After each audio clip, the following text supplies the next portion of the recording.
It's 3 days to midnight in Nanos time, as this polling is about to be tested by actual results. Nick joins us for a final look at the numbers before voting day. Welcome, Nick. You feeling pretty confident about these numbers of yours? You bet. They all make sense. Let's look at them.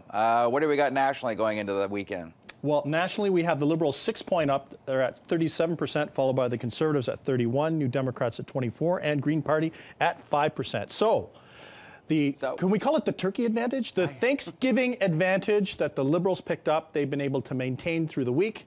They've been as high as an 8-point advantage. Now they're at 6 points. We'll see what happens as we get into the closing weekend. Wow, but you know what? What struck me is they're literally ahead in almost every region of the country except for the prairies.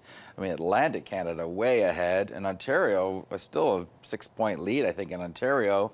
And in BC, the all-pivotal final battleground that'll probably seal the deal for some party, they're ahead. I mean, how confident are we that it looks like the Liberals are going to get the most seats here? Yeah, I think it's going to be kind of like 50 Shades of Red, not 50 Shades of Gray.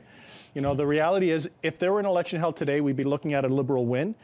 But what we don't know, and this is the kicker, how does this convert into seats? We know the Conservatives are probably much more efficient at converting their support into seats. And, you know, even though the Liberals might have a 6-point advantage in terms of popular support, that does not mean that it will convert into the same number of seats. So, I mean, I've always looked at these seat projection people that go out and take your numbers and mix it with a few others, and out comes these seat projections. Is that kind of voodoo science, or can you make that connection at all, or is it just not probable? Mathematical sausage making. It's kind of like they crank stuff out. So, but does it make any sense? Does it work? No, it doesn't usually work, and I think it's very tough for it to work many times because there are not regional samples to actually do proper projections because they're just rolling up everybody's numbers. And you know, with vote splits, anything could happen. And many times, you know, these seat projection models, they're good at projecting ranges, but not actual number of seats. Okay, let's talk about, I mean, policy's long been announced. Now we're dealing with personalities, it seems to me. We're seeing the Harper government bring in the Ford brothers for a little exposure with their campaign, and Justin Trudeau bringing out Hazel McCallion to do an ad for him. And then there's the Liberals, also the connection to their campaign chair, co-chair, who was ousted because he'd done some advising of a group on how to lobby a government. I'm curious.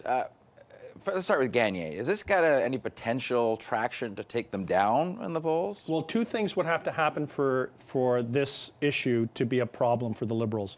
First of all, there'd have to be some kind of new twist or turn to kind of feed it some oxygen. Second of all, it'd have to somehow be connected to Justin Trudeau. The reality is many times when issues are not connected to the leader, people take an interest in them, but they don't necessarily move the numbers. So unless we find out that Justin Trudeau was directly involved somehow or knew what was going on, it's not likely to have a material impact on the Liberals. All right, so we've got Hazel McCallion coming in, giving the royal blessing, the mayor of Mississauga for 36 years, I believe it is. What does that tell you? Does that work? Does that kind of rub off on Justin Trudeau a bit? Well, I think regionally it does. And you know what? Hazel McCallion is a force to be reckoned with. She's 92 or 93 years old, but you wouldn't know it because she's got laser-type eyes drilling at people.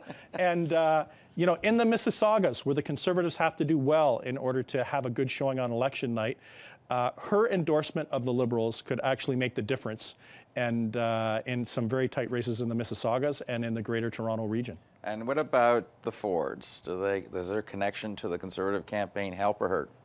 Well, probably both.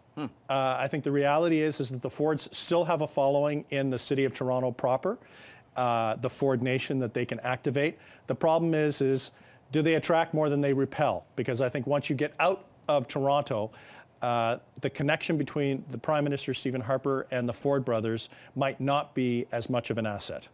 Finally, preferred prime minister. I mean, we're going to find out who the preferred prime minister is Monday night, but the numbers are still looking pretty good for Justin Trudeau. How do you read that? He's been trending positively in the last 5 days. He's at around 35%, followed by Stephen Harper at 30%, Mulcair at 19%. The interesting thing is that, you know, the Liberal Party has a greater advantage than Justin Trudeau. So this is not Trudeau mania, not a warm embrace of Justin Trudeau. This is about voters strategically voting with the Liberals in order to try to block Stephen Harper. So even for all the grumping and grinding and grumbling about Stephen Harper, Justin Trudeau is only 5 points ahead of him. Okay, Monday night, we'll be talking to you on the show Monday. We'll see how the weekend goes. Thank you, Nick. Appreciate it. Super.